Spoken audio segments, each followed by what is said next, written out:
Kath Benson, and I'm a volunteer director with the Bytown Fire Brigade.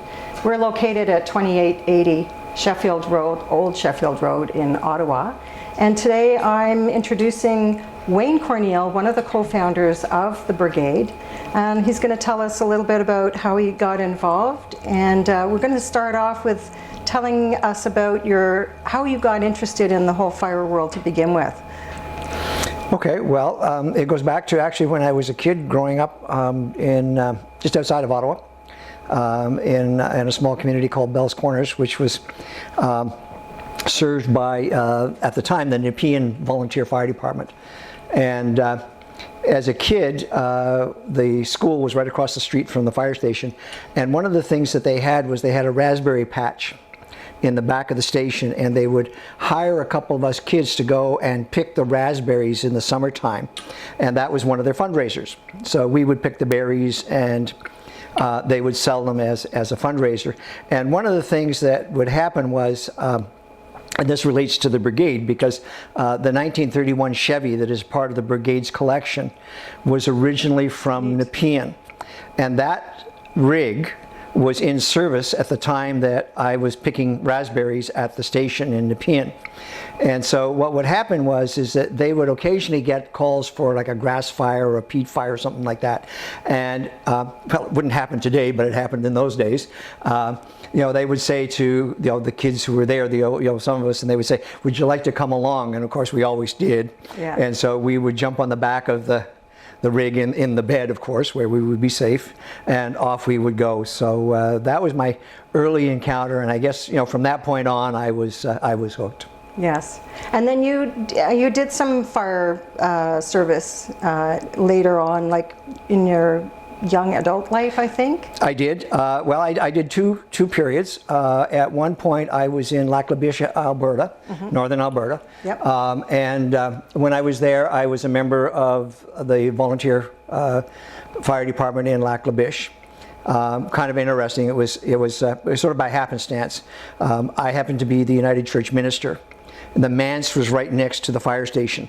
I see. And so the minister was always a part of the fire brigade, because my job was to go over and start the rig so that it would be warmed up by the time the volunteers would get there.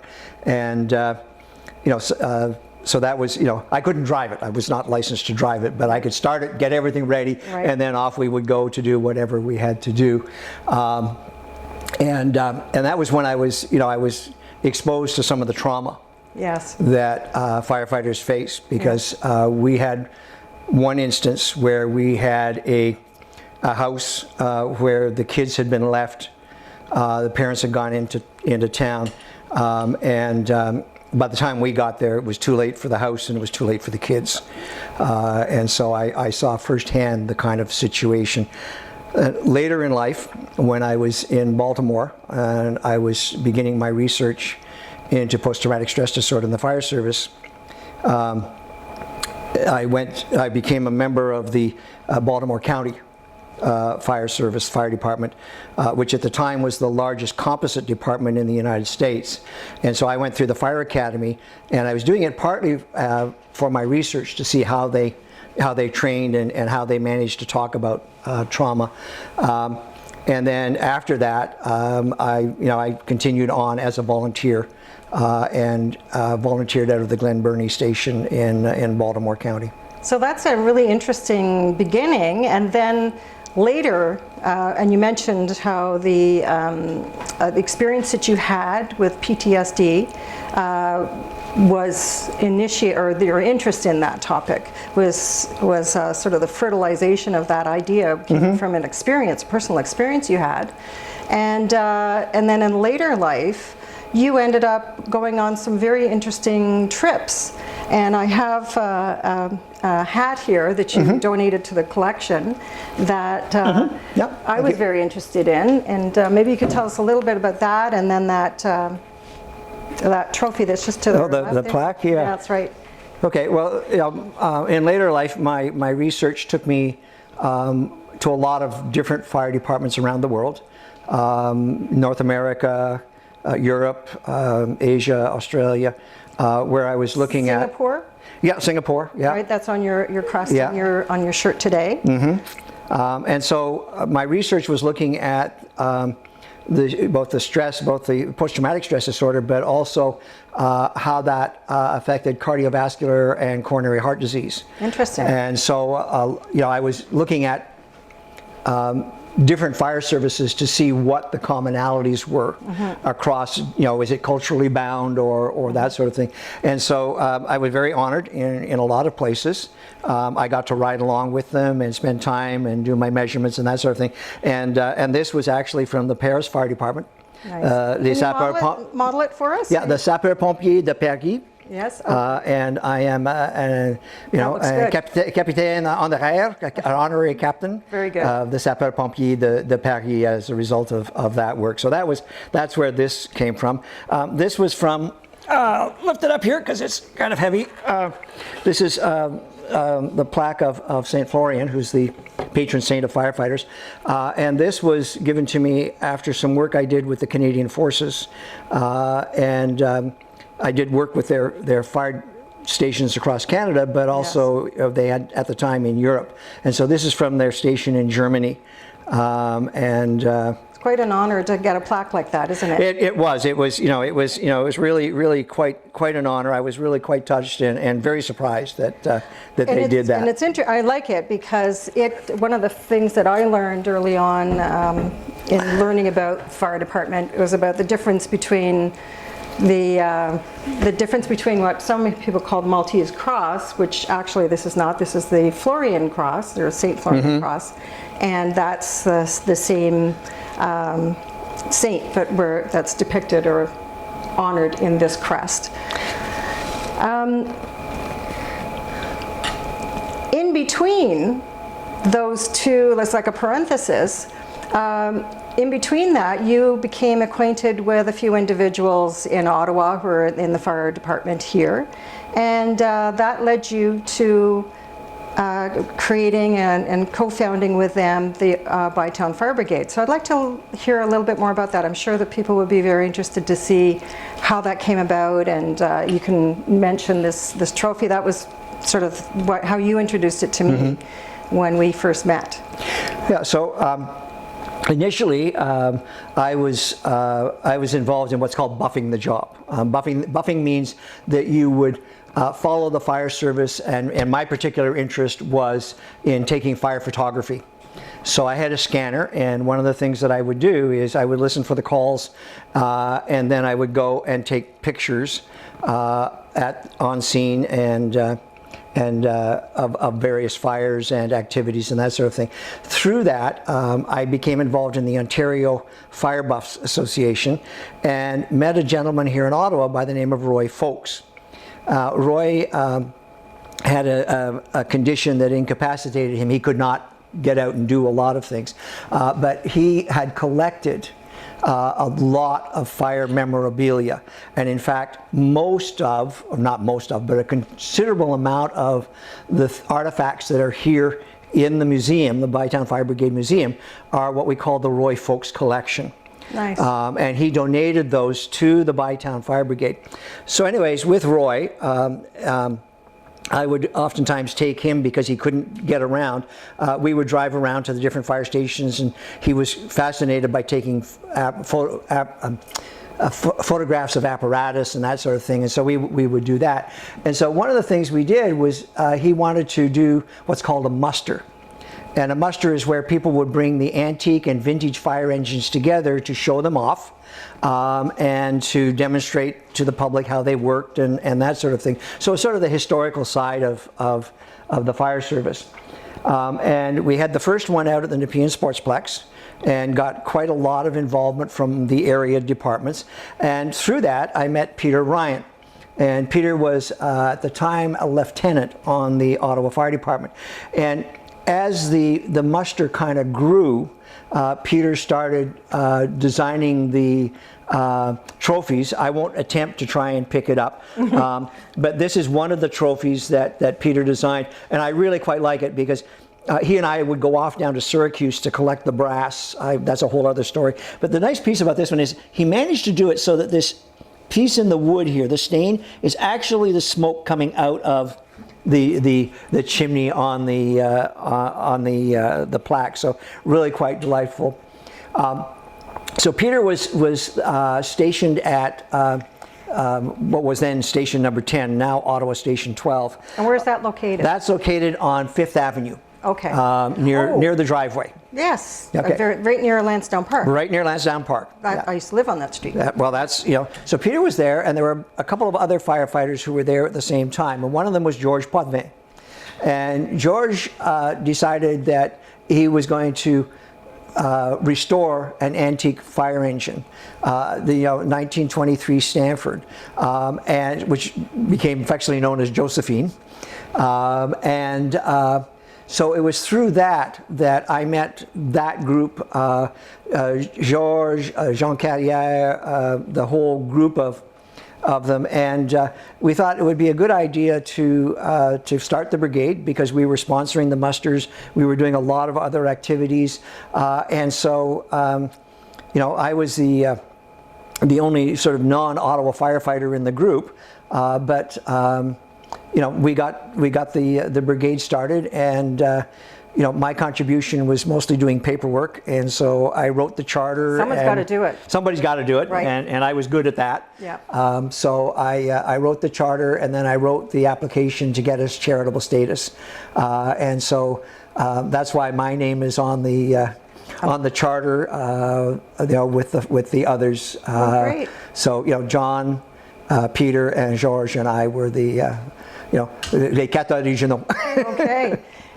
And the thing is, though, you've also, you've donated some items. For example, this booklet. There's a little statue behind you. Tell us a little bit about those smaller pieces, and then maybe we can talk about some of you, not me, but you could talk about some of the bigger pieces, like the steamer and maybe Josephine and so on. But let's start with this book that you had us look for, and we found it. Yeah. Well, this is. So my interest was in sort of the artwork. So things like this, paintings, pictures, the statues, the toys, that was what I collected. Nice. And so just so happened that I was working, I was at Health Canada, and one of my colleagues came in one day and said, I know you're with the Bytown Fire Brigade, and he said, would you like, I have this old book in my collection of books, and he said, would you like it? So he gave me this, which is Engine, which is a rare collector's item. And it was just sort of like, he just handed it to me and said, here, you'll appreciate this. And I just went, what?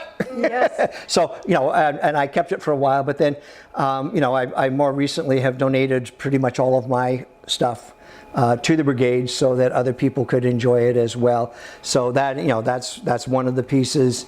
As I say, the other one was, and I'll just reach behind me here if I can. Where did George go? There's George. So I found this particular piece. It was in a flea market, and a little wood carving, and it's a spitting image for George. Right. And somewhere in the collection, there's a smaller one that is the spitting image of Peter Ryan. Right. Even down to the fact that he had his lieutenant's helmet. So this one's a little bit later in George's career when he became a lieutenant. So I've met George, and I cannot deny the resemblance. That's for sure. And in fact, I think you told us when we were getting to know each other a little bit that George was the inspiration for the image on the original Bytown crest. So how did that come about?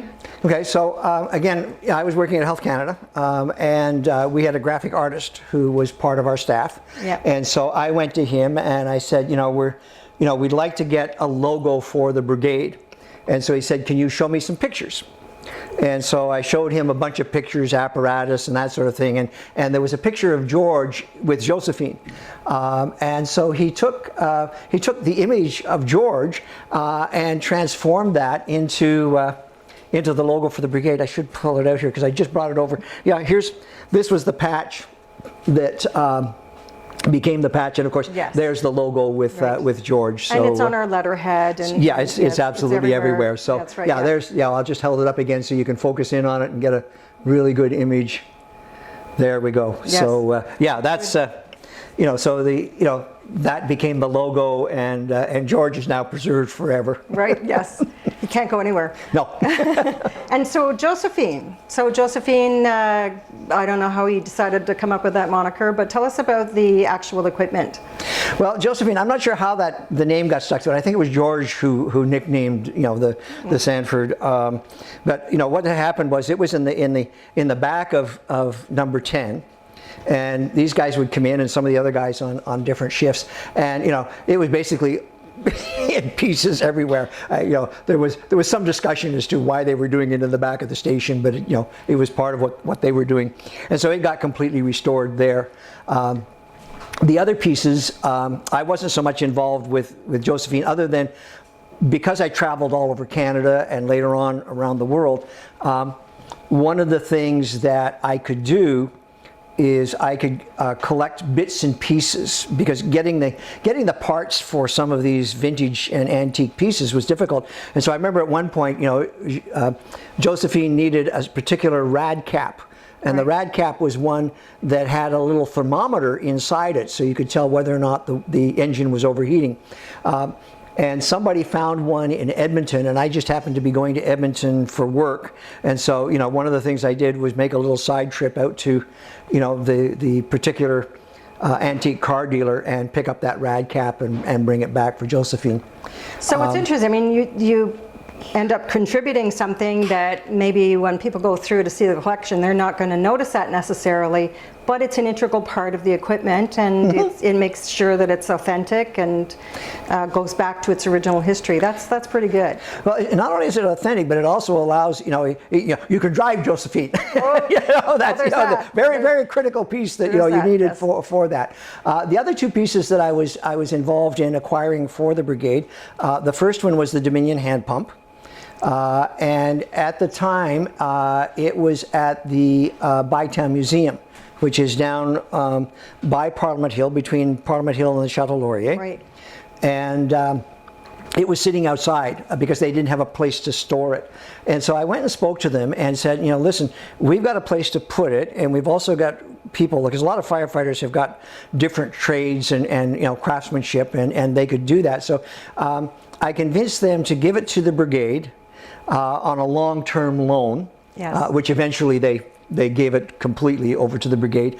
But so folks in the brigade rebuilt the reservoir and redid the woodwork and everything else, and got it back to working condition. Even to the point where they were able to find some old leather hose.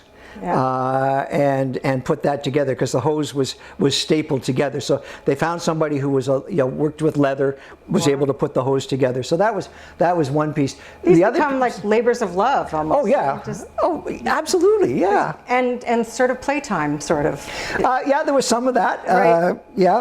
Well, certainly with that piece, there was a lot of playtime, because it ended up, if I can just kind of divert for a moment, was when we were having the musters. We moved them from the Nepean Sportsplex to Lansdowne Park, but we would always start the day off with a parade going from the old fire station that was down the Bywood Market on Cumberland and down across Wellington, down Bank Street. And so one of the things we did, and this was kind of a fun one, was we had a tanker in front of the hand pump, so that what we could do is we could keep filling it up. And we would have people, it took, to really get it to work, you had to have about 20 people, 10 on either side of the brakes, to get, up and down, because you got to work out. Yes. But we would have maybe 8 or 9 people on there, and sometimes the crowd would come in and join us. And so anyways, we're going down Bank Street, and there's a bunch of people. We were kind of squirting the crowd a wee bit with a little bit of water, which is always kind of fun. And there were a bunch of people up on the 4th story of a house, or a building on Bank Street, and they're all going, nah, nah, nah, nah, nah, can't get us. And of course, that you never give us that challenge, never, ever. And so, got a bunch of people, started pumping the thing, and absolutely soaked them, because this was, this hand pump could really put throw the water yes, out. yes. You know, and so yeah, they didn't go much after that. Yeah. So now you mentioned another piece that you were involved in restoring besides that one. Which one is that? okay, the other one that I was involved in, it was more in the acquisition of it, was the steamer, the Silsby steamer. Silsby. Yeah, which was is it Silsby? Silsby steamer. Yeah. Okay. It was one of the original Ottawa Ottawa fire apparatus, it had gone from Ottawa. In fact, Ottawa sent it to the village of Russell when the village of Russell was burning down. Oh my goodness. What they did was they loaded it on a train, right. and they took it down to Russell, and then it ended up staying there. And then somewhere along the way, the people who owned the Town and Country restaurant, which was at the corner of Richmond and Carling Avenue, Richmond Road and Carling Avenue in Ottawa, got it, and they put it out front, where it sat outside for I don't know how long, years and years and years. And it was, you know, and then the people who owned the Mill restaurant bought that, and they moved the steamer from there down to the Mill restaurant, which is of course on the John McDonald Parkway. Yes. And so it was sitting there, and I you know, thought this is a travesty, because it's coming apart, it's all rusting out, and you know, the wheels are starting to rot out, the wood wheels and everything else. And so I managed to track it down, and it turned out it was actually a company in Texas that owned the property and owned the steamer. And so after much negotiation with the CEO of the company, back and forth, and sort of, you know, finally convinced him that, you know, this is something that he should donate.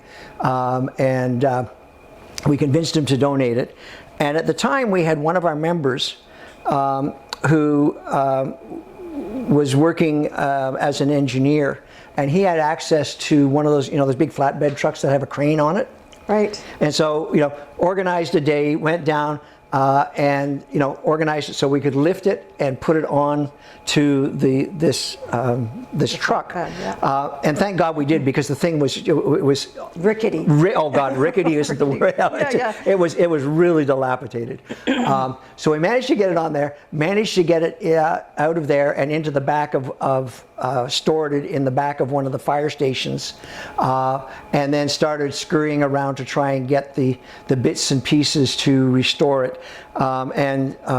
That's where Peter and I did several trips down to Cicero, New York, where there was a collector as well of fire apparatus, and he had an original Silsby that had never been in that, like it was in mint condition, just absolutely beautiful. And so we were able to go and see him, get all kinds of photographs. He gave us information on where to get parts and pieces so we could do the restoration, and then made arrangements for the Mennonites in St. Jacobs, Ontario, because trying to find somebody who's a wheelwright to make those wheels, you know, right. Because they had rotted out completely. Right. And so they weren't steel. They were they're wood. They're steel on the outside. It's a steel rim, and then they're wood on the inside. Now, in order for us to use it on city streets, we had to put rubber on top of the steel. The city doesn't like you driving, you know, steel rims on their streets.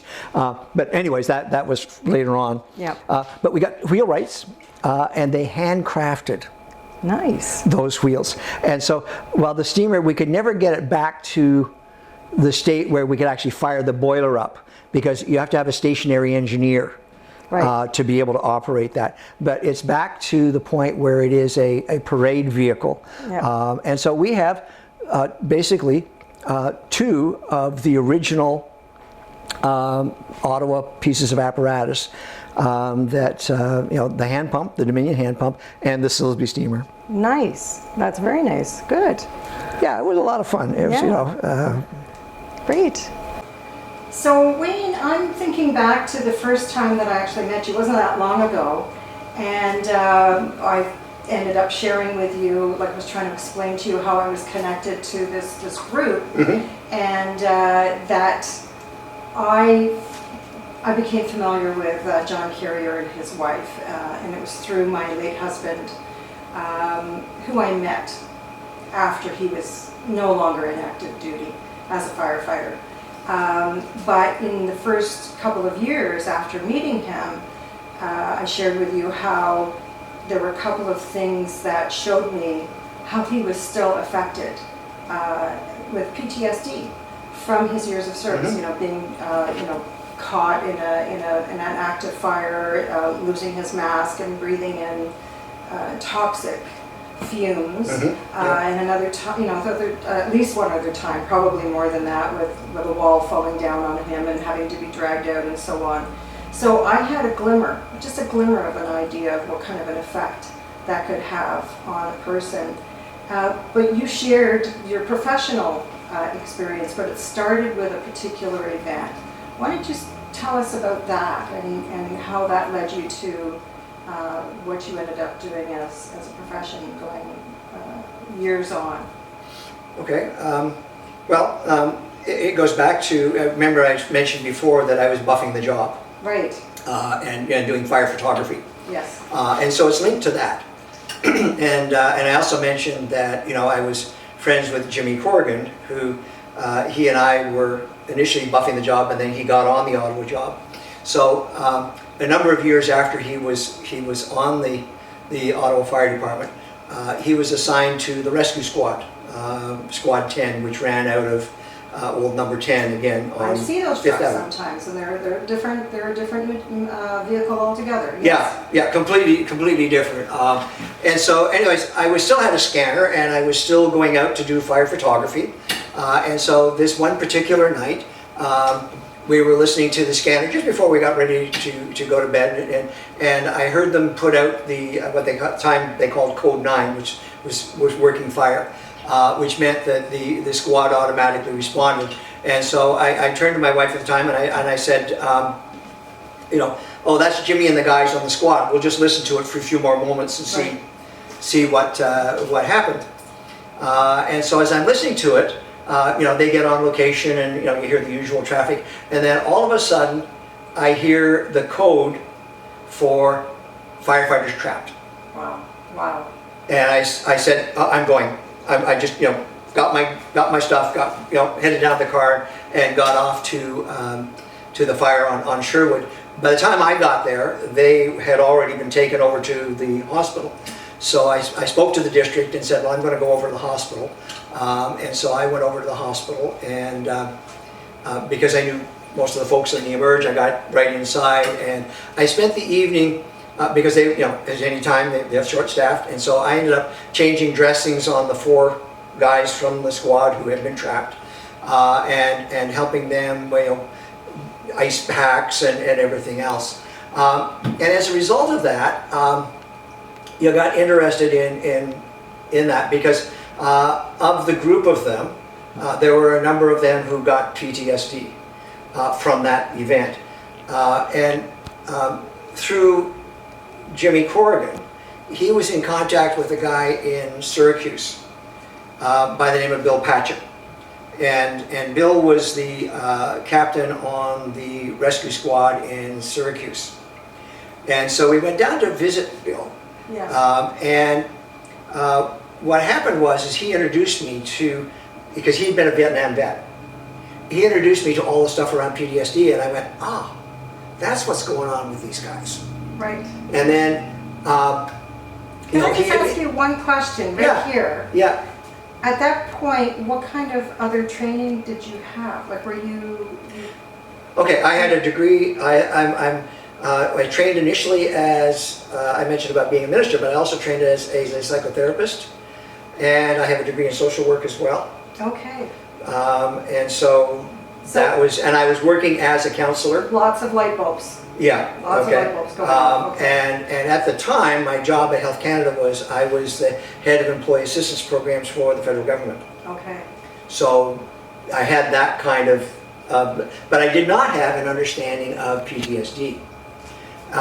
And so I could see, and these guys all knew my background in counseling, and so they were chatting with me more so perhaps than they would with somebody else. Yes. Because I knew them and I was spending some time with them in the hospital, and so they were kind of opening up. Yeah. But I still didn't know quite what was going on. Yes. And so spending the time with Bill Patchett in Syracuse, And then Bill put me in touch with a guy by the name of Tommy Hers. And Tommy was the health and safety person for the International Association of Firefighters in Washington, D.C. And Tommy had been on the Baltimore Fire Department and had been caught in a backdraft and severely burned. And he knew about all of this stuff. Wow. And so with their help and coaching, I was able then to start learning about PTSD.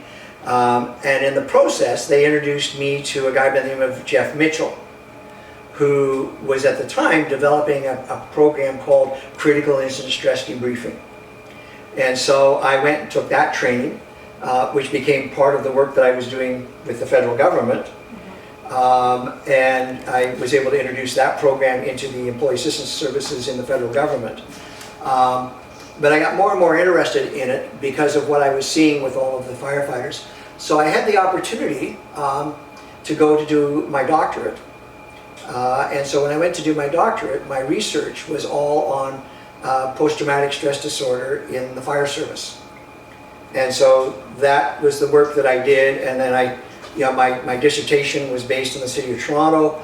The methodology that I came up with became the template for the study of post-traumatic stress disorder in the fire service. And then I collaborated with a colleague named Randy Beaton in Washington State. And he and I worked on a project called the SETI project, which stood for Seattle, Everett, and Tacoma. And the work that we did there and the research that we did there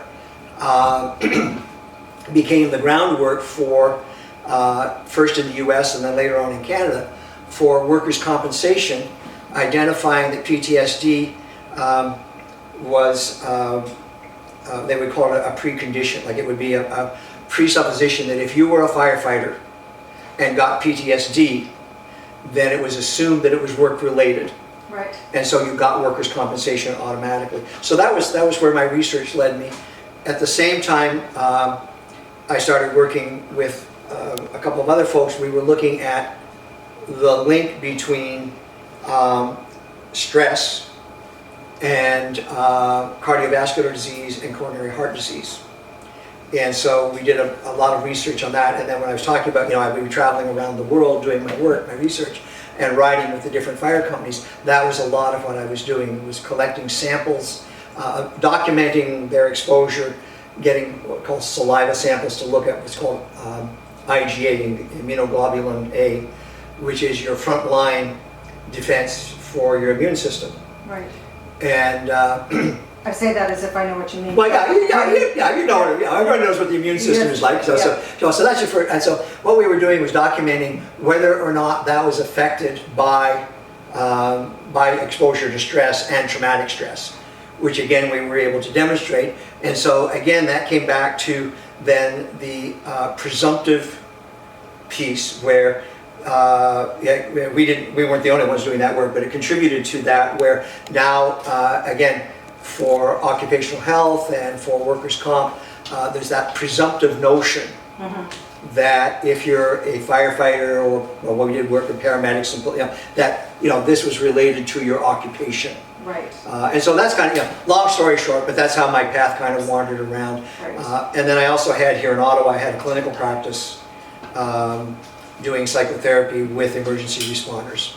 So I'm so fascinated with that part of your experience with, fire related, doing the buffing and the, meeting these guys and doing the Bytown Fire Brigade, establishing it, and your personal experiences, and that you ended up with this profession, this lifelong profession, and expertise in studying something that really wasn't really known or studied about before, with PTSD.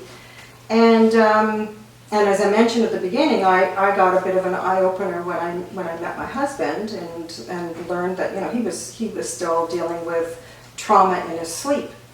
He would thrash around at night. He warned me, this could happen, and so on. So that's the effect that it had on him. And I saw firsthand how it could affect him emotionally. Didn't dwell on it. We moved on with our lives and so on, and did the best we could. But he also shared with me some of the other elements of the fire, like from when he joined and as he went through his career until he ended up going on long-term disability. And that was the change in personal equipment, the bunker gear, the changes in that kind of, the helmets and so on. And, you know, his fondness for the original helmet, but its inferiority in terms of what it did for the person. And so I like the fact that you've got this well-rounded perspective of not just, you know, the amazing apparatus and, you know, running down the street with sirens going and going from hand-operated equipment to eventually mechanic, you know, engines and all that kind of stuff. But, you know, what it did to the person. Mm-hmm. But you also shared another time when we were talking about, you know, some of the collection in here, the bunker gear, and I think that was part of the personal experience you had with your friend who was at that fire, where two of them were in the older style and two of them were in the newer one. Can you share a little bit about what happened that day?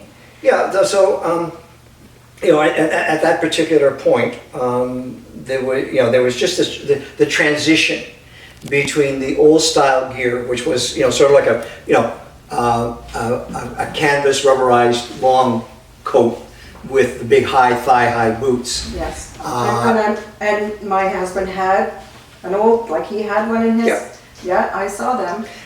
And bunker gear was just coming in, and there was a lot of debate about bunker gear. Bunker gear meaning you had a pair of pants that, you know, some of them came up to here, some of them had a bib, some of them had a jacket, and then the hood and everything else. So there was a lot of debate, and the debate was around whether or not it would encourage firefighters to get in deeper into the fire, and, you know, therefore be more at risk. And so that was part of the debate. So at the time, in the Ottawa Fire Department, when this event happened on Sherwood, there were a couple of people who were wearing bunker gear. Now, two of the people who on that squad were wearing bunker gear that night, and the other two were not. Okay? The two who were wearing the bunker gear, basically, after it flashed over, came out relatively unscathed. Although one of them, and he said this afterwards, he said, for whatever reason, I took my glove off and my hand got burnt, but that was... The other two got burnt because of the old style gear not being fully protective of them at that point. So, you know, that, you know, it's sort of like there was a lot, again, part of that controversy and everything else. And I have one other link to that, and that is when, remember I was talking about doing the studies on stress. Yes. And particularly, you know, how that was contributing to cardiovascular and coronary heart disease. Well, part of our research contributed to the work that was done by Securitex, which was a manufacturer, Canadian manufacturer of Nomex turnout gear. And so I was involved with them in looking at and looking at the research of what they called the slippery bunker gear. And what they were doing was they were working with the fabric inside, so that you could slide easier in it, so that when you were working, there was less friction and there was less buildup of heat inside the bunker gear. Right. As a result of that, because, you know, bunker gear is you're enclosed, and so the original stuff got pretty hot and pretty warm because of the, you know, not just from the exterior exposure to heat, but the internal work. And so we did a lot of work with them around looking at core temperature and stress, and so they, you know, they worked a lot with, you know, what's called the slippery gear. Right.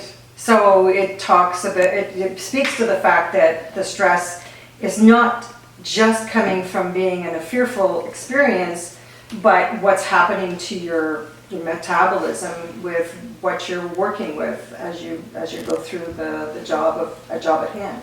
Yeah, it's all interrelated. You know, Yeah. it's you know that it's, you know, what I like to say is, you know, mental and physical, because, you know, you can't separate this. You can't take it off and put it over there. You know, you've got to carry it with you. Right. And so, you know, there is that, and the whole issue of fatigue. Yes. You know, so and that fatigue is not only physical exhaustion, it's also mental exhaustion. And so, you know, a lot of the work that's been done over the years has been to look at refining that, look at refining the equipment, even down to the hand tools, Right. To make them lighter and to make them, you know, easier to handle, more ergonomic. And so there's a lot of science in the fire service. Yes. And of course, that's one of the areas, I'm a scientist, so that's, yes. Kind of, and so, that's a part that has always fascinated me. And what I like to see, and what we do here at the brigade, is we can help people walk through and say, okay, look at what they did back in the day. Wow, yeah. Here's a hand pumper that took 20 people yes. to work the brakes in order to produce a stream, and it also took a bucket brigade to keep filling the reservoir. Okay? Today, you take a look at a modern piece of apparatus, and it's got a crew of 4. A lot of that is automated. The hoses are to the point where they can be moved around. Somewhere here, I think, or we did have, I haven't seen it, is an old wooden hydrant. Hollowed out. It's a piece of wood that was hollowed out, and the the water mains underneath were wood. They were okay. Well, today, of course, you've got high volume hydrants. You've got all of the they can basically what they call an above ground water main, where they put a 5-inch hose down the street from the hydrant to the back of the pump. That's all technology. That's yes. all science. Yeah. And so if people look at a firefighter and think, oh yeah, it's just the grunt work and everything else, there is so much education. Yes. There is so much required now in terms of physics, chemistry, biology. It is truly, the profession has evolved so much. Yes. And so what we can do here is we can show people just how that has evolved over time, and the equipment, the personal protective equipment, and all of the other bits and pieces. So that's why this museum is here. That's great. I really have a lot more respect and for what's been collected, and it's gaining, for me, it's gaining a lot more meaning. The objects it's like they're coming alive, and they have a connection to something that you sort of know intuitively. You look at it and you say, oh yeah, but seeing its relationship to a human being who's wearing that equipment and going to fight for your home, mm-hmm. or your neighbor's home, or your parents' home, or whatever it is, or for their lives. Mm-hmm. That's a pretty interesting perspective on everything. Thanks. That's great. Yeah. Wayne, it's been such an interesting conversation that we've had today. Not our first one, and but you really packed in a lot of information, and it's made me curious about what you're doing at this stage of life. I think you haven't stopped. I have the impression that you're still going. So tell us a little bit about what's going on with Wayne these days. Okay, well, I've switched careers, I guess, a little bit. I still continue to do research. Okay. And I do more work now in epidemiology, mostly around sort of social behavior related to the spread or prevention of disease. I also teach at the University of Ottawa. I'm an adjunct professor in a couple of faculties there. Mm-hmm. The course that I teach is crisis leadership and organizational continuity. So that's in the Telfer School, and I do research in the Interdisciplinary School of Health Sciences. Plus I do a couple of other things. So I'm still... So you've slowed down a lot. Yeah, I've slowed down a lot, yeah. The only thing I don't do is windows. Okay. Well, it's been a real pleasure talking with you again, Wayne. Thank you so much for coming in and sharing all of that with us today. It's been a delight. Thank you.